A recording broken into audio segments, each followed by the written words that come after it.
అదే RTV app వార్తల్ని క్షణాల్లో చదివే అవకాశం ఉంటుంది. ఒక న్యూస్ పేపర్, ఒక టెలివిజన్ ఛానల్ మీ చేతుల్లో ఎప్పుడూ ఉంటాయి. ఆర్టీవీకి స్వాగతం. నేను మీ శ్రీనివాస్. 2024 ఎన్నికల తర్వాత వైసీపీ పరాజయం, పార్టీని వీడిపోవటం, అనేక పరిణామాలు చోటు చేసుకున్నాయి. ఇటువంటి నేపథ్యంలో వైఎస్ఆర్సీపీ పార్టీ అయితే ఒక ప్రత్యేకమైన దృష్టి సారించింది. నియోజకవర్గాల కూర్పు మీద ప్రత్యేక దృష్టి సారించింది. అందులో భాగంగానే ఇటీవల కాలంలో వైఎస్ఆర్సీపీ నుంచి వీడిపోయినటువంటి మాజీ మంత్రి బాలినేని శ్రీనివాసరెడ్డి నియోజకవర్గం, ఒంగోలు నియోజకవర్గం వైఎస్ఆర్సీపీ పార్టీ సమన్వయకర్తగా చుండూరు రవిని 2 రోజుల క్రితం కూడా పార్టీ నియమించడం కూడా జరిగింది. అసలు గత వైసీపీ పాలన మొత్తం ఏ విధంగా జరిగింది, ఇప్పుడు పార్టీ బలోపేతానికి ఏ విధంగా ముందుకెళ్ళబోతున్నారు, అసలు బాలినేని శ్రీనివాసరెడ్డి ప్లేస్ని భర్తీ చేయడానికి ఏ విధంగా ముందుకు పోతారో రవి గారు మాట్లాడి తెలుసుకునే ప్రయత్నం చేద్దాం. నమస్తే రవి గారు. మొదటగా మా ఆర్టీవీ తరఫు నుంచి మీరు ఒంగోలు నియోజకవర్గ వైఎస్ఆర్సీపీ సమన్వయకర్తగా నియమితులైనందుకు ప్రత్యేకమైన అభినందనలు, అదేవిధంగా కంగ్రాట్స్ కూడా చెబుతున్నాం. Thank you. సూటిగా ప్రశ్న, ఇప్పటి వరకు ఒంగోలు నియోజకవర్గం వైఎస్ఆర్సీపీ అంటే ఇప్పుడు కూడా కొంతమంది అదే అనుకుంటున్నారు. బాలినేని శ్రీనివాసరెడ్డి మాజీ మంత్రివర్యులు, అతను లేని లోటు చుండూరు రవి ఏ విధంగా తీర్చబోతున్నాడు? బాలినేని శ్రీనివాసరెడ్డి గారి బలం రాజశేఖర రెడ్డి కుటుంబం. రాజశేఖర రెడ్డి కుటుంబాన్ని వీడినాక ఆయన బలమంతా పోయినట్టే. ఇలా జగన్మోహన్ రెడ్డి గారు పిలిచి నాకు ఆశీర్వదించి ఈ బాధ్యతను అప్పచెప్పేందుకు జగన్ గారి ప్రతినిధిగా నేను వ్యవహరిస్తాను.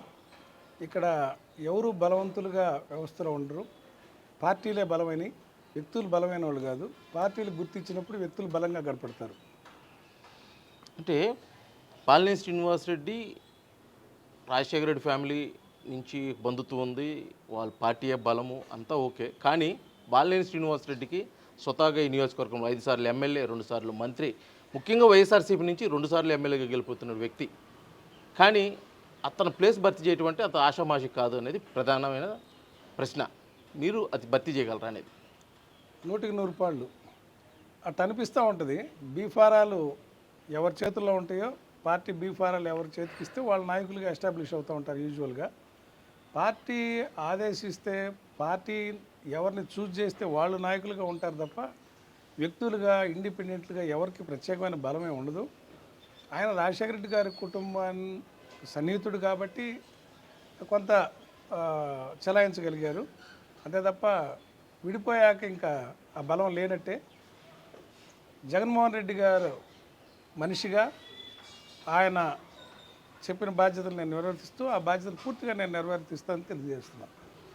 మీరు మొదటి నుంచి రాజకీయ ప్రస్థానం అయితే ఒక రకంగా కర్ణం బలరామకృష్ణమూర్తి శిష్యుడు, అతనే మీ రాజకీయ గురువు అని చెప్పుకున్న పరిస్థితి ఒక టైంలో. ఇప్పటికీ బలరామకృష్ణ గారితో మీకు ఆ సాన్నిధ్యం ఉందా? ఇప్పటికీ అంటే ఇద్దరు ఒకటే పార్టీలో ఉన్నారు కాబట్టి మీ ఇద్దరు సంప్రదింపులు కానీ లేకపోతే మంచి చెడ్లు కానీ మాట్లాడుకోవటం, ఒకరికొకరు సహాయ సహకారాలు అందించుకోవటం, ముఖ్యంగా మీకు ఈ పదవి రావడానికి ఏమైనా ప్రధాన కారణమైన బలరామకృష్ణమూర్తి గారు ఉన్నారు? లేదండి.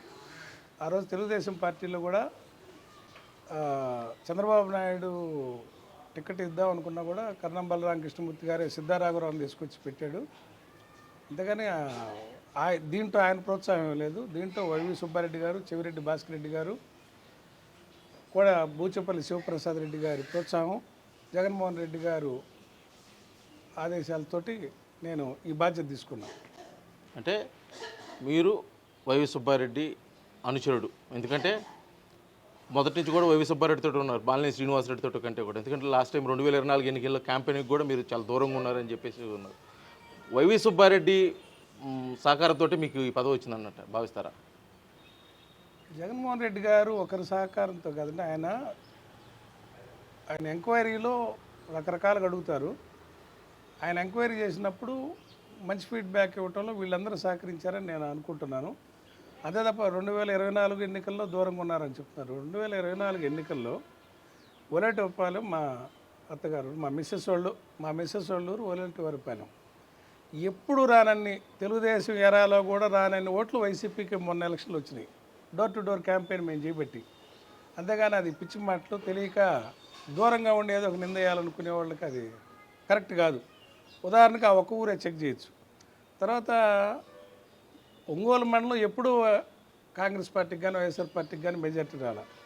ఇంత పెద్ద గాలిలో కూడా అదే 2000 చిల్లరే తెలుగుదేశం పార్టీకి మెజార్టీ వచ్చిందంటే నిలువరించాము. అంతకుముందు 14 ఎన్నికల్లో 3.5 మెజార్టీ ఒంగోలు మండలం వచ్చింది. ఇప్పుడు ఇంకా తగ్గింది. ఒక ఎగ్జాంపుల్, మా మిస్సెస్ వాళ్ళ ఊర్లో 120 ఓట్లు పెరిగినాయి. ఏది ఈ ఎన్నికల్లో ఇంతల వేవ్లో కూడా. అయితే ఇప్పుడు వరకు వైఎస్ఆర్సీపీ పార్టీ ఒక ఎత్తు, ఈ 2024 ఎన్నికల తర్వాత ఒక ఎత్తు నడుస్తుంది. ఎందుకంటే మొత్తం కూడా క్యాడరు ఎటు చాలా చెదురైపోయిన పరిస్థితి. ఎందుకంటే కొంతమంది పార్టీ వీడిపోయారు, కార్పొరేటర్లు అయితే మీ మేయర్లు అయితే మీ వీళ్ళందరినీ ఒక చోటకు చేర్చుకొని సమన్వయం చేసుకొని ముందుకు వెళ్ళగలరు అనే నమ్మకం మీకు ఉందంటారా? 100% మొన్న ఎన్నికల్లో ప్రత్యర్థి పార్టీ సరిగా పోటీ చేయనప్పటికీ, వాళ్ళు ఎలక్షన్ వదిలేస్తున్నప్పటికీ అనవసరంగా మా వార్డు కార్పొరేటర్ల చేత ఖర్చు పెట్టించారు. అవసరం లేదు. ఉదాహరణకి మా వార్డు ఉంది, అతనికి ఏకగ్రీవంగా అయిపోయిన పరిస్థితి, అవతల వాళ్ళు ఇంటింటికి కూడా తిరగలేదు, అయినా అభ్యర్థి చేత ఖర్చు పెట్టించారు. ఆయన ఇల్లు అమ్మి ఖర్చు పెట్టాడు. వాళ్ళందరూ వాళ్ళ ఆర్థిక బాధలతోటి ఈరోజు కాస్త దూరంగా ఉన్నారు తప్ప అందరికీ మనసులో జగన్మోహన్ రెడ్డి గారి మీద గౌరవం ఉంది. అందరూ మాతో మళ్ళీ టచ్లో ఉంటారు. ఇవన్నీ తాత్కాలికమని నేను అనుకుంటున్నాను. ఏదేమైనా ఎవరు పోయినా కూడా వైఎస్ఆర్ పార్టీ ఓటర్ చెక్కు చెదరలేదు. వైఎస్ఆర్ పార్టీకి ఉన్న జగన్ అన్న అభిమాని చెక్కు చెదరలేదు. వాళ్ళే నడిపిస్తారు. ఇప్పటికే ప్రభుత్వం వచ్చిన 5 నెలలకే ప్రజల్లో మళ్ళీ మార్పు కనిపిస్తూ ఉంది. ఇది ఒక ఏడాది 2 సంవత్సరాల్లో పూర్తిగా గడ్డగట్టుద్దని నేను తెలియజేస్తున్నాను. అయితే చుండూరు రవి ఒంగోలు వైఎస్ఆర్సీపీ శాసనసభ సమన్వయకర్తగా ఉండటము ఇప్పటివరకు వైఎస్ఆర్సీపీలో ఉన్నటువంటి కొంతమంది క్యాడర్కి అయిష్టంగా ఉంది, వాళ్ళు సపోర్ట్ చేయకపోవచ్చు అనేది ఒక ప్రచారం అయితే ఈ 2 రోజుల నుంచి బాగా జరుగుతుంది. అది మీరు ఏకీభవిస్తారా, లేదు మేమంతా కలిసే వెళ్తామని చెప్పేసి మీరు ధైర్యంగా ముందుకెళ్తారా? అసలు లేదండి. పార్టీ ప్రతి మనిషిని అడిగింది, పార్టీ ప్రతి నాయకుడిని అడిగింది. అందరూ చెప్తేనే కదా నిర్ణయం చేసింది. అసలు వ్యతిరేకించేవాళ్ళు అంటూ లేరు. వ్యతిరేకించేవాళ్ళు నాకు తెలిసి ఎవరు లేరు. అది ఒట్టి మాట. అది ఒకవేళ నాకు గిట్టనో లేదని చెప్పి ప్రచారం, కానీ పార్టీ ప్రతి ఒక్కరిని అడిగింది. ప్రతి ఒక్కరిని అడిగి అందరి అభిప్రాయం తీసుకున్నాకే నన్ను నియమించడం జరిగింది. ఇప్పుడు ఒంగోలు వైఎస్ఆర్సీపీ సమన్వయకర్తగా మిమ్మల్ని నియమించినట్టు మీకు తెలిసిన సమాచారం ప్రకారం ప్రకాశం జిల్లాలో ఇంకా 11 నియోజకవర్గాలు, ఉమ్మడి ప్రకాశం జిల్లాలో 11 నియోజకవర్గాలు ఉన్నాయి. ఈ నియోజకవర్గాల్లో సమన్వయకర్తలు కూడా మార్చే అవకాశం ఉందా? అది పార్టీ ఆలోచన అండి. నాకు అంత అవగాహన లేదు. జగన్మోహన్ రెడ్డి గారు నిర్ణయాలు. ఇంకా ప్రారంభమే ఒంగోలు నుంచి ప్రారంభించారు సమన్వయకర్తల మార్పులు పార్టీ బలోపేతానికి. ఎందుకంటే 2024 ఎన్నికల ఓటమి దీనికి ప్రధాన కారణం. ఇక్కడంటే పార్టీ ఇక్కడున్న నాయకుడు పార్టీ మారాడు కాబట్టి నియామకం కొత్త జరిగింది. కానీ మిగతా విషయాలు కాలం గడిచే కొద్దీ వాళ్ళ పనితీరును బట్టి మార్పులు ఉంటే మార్పులు ఉండొచ్చు. అంతేగాని ఇప్పటికిప్పుడైతే మార్పులు ఉండవు. ఇప్పటి వరకు చుండూరు రవి వైఎస్ఆర్సీపీలో ఒక రకమైన క్రియాశీలకంగా వ్యవహరించాడు. కాకపోతే ఇప్పటి నుంచి నడవబోయే పందా డిఫరెంట్గా ఉండిపోతుంది. ఎందుకంటే 4.5 సంవత్సరాల కాలంలో ఇంకా పార్టీని కాపాడుకుంటూ రావాల్సిన పరిస్థితి, క్యాడర్నంతా ఏకం చేసుకొని రావాల్సిన పరిస్థితి. ఇంత చేసినా చివరికి వైఎస్ఆర్సీపీ సీటు ఒంగోలు నియోజకవర్గం సంబంధించి చుండూరు రవికి వస్తుందా అనేది క్వశ్చన్ మార్క్. నేను చిన్నప్పటి నుంచే పాలిటిక్స్లో ఉన్నా. చిన్నప్పటి నుంచి విద్యార్థి నాయకుడుగా ఉన్నప్పటి నుంచే ఉన్నా. సుమారు 1989 ఎలక్షన్ల నుంచే నేను యాక్టివ్గా ఎన్నికల్లో ఎవరో ఒకరికి సహాయం చేయటం, ఎలక్షన్ క్యాంపెయిన్ బాధ్యతలు తీసుకోవటం ఇట్లాంటివన్నీ అలవాటు ఉన్నాయి. అపోజిషన్లో అసలు నాకు కొత్త కాదు. అపోజిషన్లో పనిచేస్తాను, అందరిని కలుపుకొని పోతాను, పార్టీ తీరుని మెరుగుపరచడానికి నేను ప్రయత్నం చేస్తాను. తర్వాత నాయకుడు ఇష్టం. అంతే బాగానే ఉంది, మీరు కాన్ఫిడెంట్గానే చెప్తున్నారు. కానీ ఇప్పటికే ఒంగోలు శాసనసభ్యులుగా దామచర్ల జనార్దన్, అటు జనసేన నుంచి రియాజు, మళ్ళీ ఇప్పుడు మాజీ మంత్రి బాలినేని శ్రీనివాసరెడ్డి, హమాహైమీలంతా అపోజిషన్లో ఉన్నారు. మీరు ఒక నియోజకవర్గానికి ప్రాతినిధ్యం వహించడం మొదటిసారి, ప్లస్ వైఎస్ఆర్సీపీ ప్రతిపక్షంలో ఉంది. ఇన్ని ప్రతికూల అంశాల మధ్య చుండూరు రవి ఏ విధంగా ముందుకు పోతారనేది ఒక అనుమానం. అదే నేను ఇందాక చెప్పాను కదా, పార్టీ నాయకత్వం ఎవరిని గుర్తిస్తే వాళ్ళే బలవంతులు తప్ప వ్యక్తులు ఎవరు గొప్పవాళ్ళు కాదు, పుట్టుకతోటి ఎవరు నాయకులు కాదు. పార్టీలు ప్రజలు ఇచ్చే అవకాశాలను బట్టి నాయకులుగా మారుతారు. నాయకులు అయ్యాక కాస్త వాళ్ళు ఎక్కువగా భావించి తప్పులు చేస్తున్నప్పుడు ఆటోమేటిక్ కాలగర్భంలో కలిసిపోతారు తప్ప ఇక్కడ చుండూరు రేవ జనార్దన లేకపోతే XYZ ఇట్లా ఉండదు. పార్టీ ఎవరిని గుర్తిస్తే వాళ్ళే నాయకులు ఉంటారు. మరి ఇంతకాలం పార్టీలో కొనసాగిన బాలినేని శ్రీనివాసరెడ్డి మీరు అన్నట్టు వైఎస్ కుటుంబానికి దగ్గర బంధువు, ఒకనొక టైంలో పార్టీ కోసం ఉన్న పదవిని కూడా రాజీనామా చేసి మళ్ళీ పోటీలో నిలబడిన వ్యక్తి పార్టీ ఎందుకు విడిపోయారంటారు? మీకు ఒక విశ్లేషకుడిగా, ఒక రాజకీయ పార్టీ నాయకుడు. అది ఆయనకే తెలియాలి. ఆయనే చాలాసార్లు చెప్పాడు కదా, ఏదో నాకు ఇబ్బందులు ఉన్నాయి, నన్ను ఏదో మోసం చేశారు, ఎవరు మోసం చేశారు తెలీదు మాకు, అది ఆయన అడిగితేనే తెలుస్తుంది.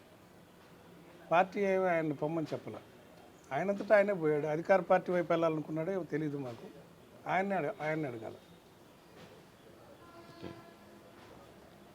ఇప్పుడు కొత్తగా ఒంగోలు నియోజకవర్గానికి సమన్వయకర్తగా ఉన్నటువంటి చుండూరు రవి పార్టీ శ్రేణులు ఆల్రెడీ నిరుత్సాహంలో ఉన్నారు. అసలు ఏం చేయాలా ఏంటి పరిస్థితి అని అర్థంగా ఉంది. ఎందుకంటే పూర్తిగా ఎటువంటి సపోర్టు అధిష్టానం నుంచి వస్తున్న పరిస్థితి అయితే ఏం కనిపించలేదు. వీళ్ళందరూ ఆలోచనలో ఉన్నారు, అసలు ఏంటి పార్టీలో ఉందామా వీడిపోదామా, ఒకరొకరు దారి చూసుకున్న పరిస్థితి. ఇది మీరు నమ్మకపోయినా వాస్తవంగా బయట ఉన్న పరిస్థితి. వీళ్ళందరికీ మీరిచ్చే భరోసా ఏంటి ఒక నియోజకవర్గ సమన్వయకర్తగా? నేను గమనించింది, అవసరానికి మించి ముందున్న నాయకత్వం ఖర్చు పెట్టించింది కార్పొరేటర్లతోటి. వాళ్ళు కొంత ఆర్థిక ఇబ్బందులు కొంతమంది బెసుకుతున్నారు తప్ప ఎవరు క్యాడర్ అయితే ఎవ్వరు పోవట్లేదు. They are very confident. ఇక ఒత్తిళ్ళు అంటారా, రాజకీయ ఒత్తిళ్ళు ఏమైనా ఉంటే అది ఎదుర్కోవడానికి మేము సిద్ధంగా ఉన్నాం. మాకు ఈ పోరాటాలు కొత్త కాదు. తెలుగుదేశం పార్టీలో నేను ప్రతిపక్షంలో పనిచేస్తున్నప్పుడు నా మీద 18 కేసులు కాంగ్రెస్ పార్టీ పెట్టింది. 18 కేసులు కోర్టుల చుట్టూ తిరిగి నేను యుద్ధం చేశాను, కేడర్ని కాపాడే ఆ రోజు. సరే, నాయకత్వం కాడికి వచ్చేసరికి వాళ్ళు అప్పటికప్పుడు అవసరాలను బట్టి ఇస్తూ వచ్చారు, అంతేగాని ఎవరు కేడర్ బెస్ట్. పోరాటాలకి సిద్ధం అంటున్నారు. ఇప్పుడు ఇటీవల కాలంలో వైఎస్ఆర్సీపీ కేడర్ మీద ముఖ్యంగా సోషల్ మీడియాలో విపరీతమైన పోస్టులు పెట్టిన మీద కేసులు కూడా అధికమవుతున్నాయి. ఎక్కడికెక్కడ అరెస్టులు, వాళ్ళ మీద చర్యలు కూడా తీసుకుంటున్నారు. ఇక్కడ ఒంగోలులో కూడా కొన్ని కేసులు పెట్టడం కూడా జరిగింది. దీనిపై మీరేమంటారు? సోషల్ మీడియావి న్యాయస్థానాల దాకా వెళ్తున్నాయి ఈ కేసులన్నీ. అంటే మా పార్టీ ఆలోచన అయితే మా వాళ్ళు ఆలోచిస్తుంది ఏంటంటే, తెలుగుదేశం పార్టీ సోషల్ మీడియానే ఒక ఫేక్ అకౌంట్లు క్రియేట్ చేసి, వైఎస్ఆర్ పార్టీ వాళ్ళ పేర్ల మీద ఫేక్ అకౌంట్ క్రియేట్ చేసి వాళ్ళే ఈ కేసులు పెట్టి వేధిస్తున్నారు తెలుస్తుంది. ఇవన్నీ న్యాయస్థానాల్లో నిలబడవు. న్యాయ పోరాటం చేస్తాం, కాపాడుకుంటాం, ఇబ్బంది లేదు. మొత్తానికి ఒంగోలు నియోజకవర్గం పూర్తిగా పార్టీ బలోపేతానికి అయితే మీ వంతు చేయాల్సిన ప్రయత్నాలన్నీ చేస్తారు. అధిష్టానం నుంచి అన్ని సహాయ సహకారాలు అందుతాయని మీరు భావిస్తున్నారా, లేకపోతే ఎవరో ఒకరిని తాత్కాలికంగా పెట్టాలి కాబట్టి కంటి తుడుపు కోసం చేశారని చెప్పేసి భావిస్తున్నారు? ఎందుకంటే జరిగిన పరిణామాల దృష్టి ఇన్ని అనుమానాలు రావాల్సిన పరిస్థితి ఉంది. తాత్కాలికంగా పెట్టే పని అయితే నన్ను పెట్టి ఉండేవాళ్ళు కాదనుకుంటున్నాను. నేను మొదటి నుంచి పార్టీలో సీరియస్గానే సిన్సియర్గానే ఉన్న వ్యక్తిని, రాజకీయ అనుభవం ఉన్న వ్యక్తిని. ఆలోచించే జగన్మోహన్ రెడ్డి గారు నిర్ణయం చేశారు తప్ప వేరే ఉద్దేశం, మోసం చేసే ఉద్దేశాలు అసలు ఉండవు. మా నాయకుడికి అసలే ఉండదు. చంద్రబాబు నాయుడు లాంటి నాయకుడు కాదు మా నాయకుడు.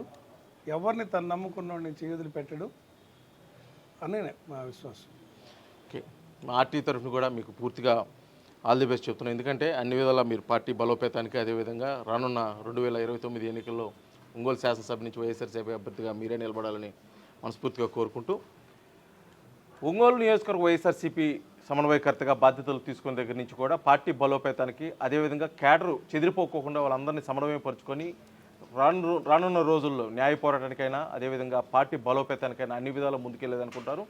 ముఖ్యంగా పార్టీ అధిష్టానం వైఎస్ జగన్మోహన్ రెడ్డి కానీ, పార్టీ పెద్దలు వైవి సుబ్బారెడ్డి కానీ అందరూ సహాయ సహకారాలు నాకు ఉన్నాయి. ముఖ్యంగా ఇక్కడ నేను సరైన వ్యక్తిని అని క్యాడర్ నిర్ణయించింది కాబట్టే వీళ్ళందరూ కూడా మేము కలుపుకోబోయి పార్టీ బలోపేతానికైతే ముందుకెళ్తామని చెప్పేసి కూడా చుండూరు రవి అయితే తెలియజేస్తున్న పరిస్థితి. వీడియో జర్నలిస్ట్ లక్ష్మణ్తో శ్రీనివాస్, RTV ఒంగోలు, ప్రకాశం జిల్లా.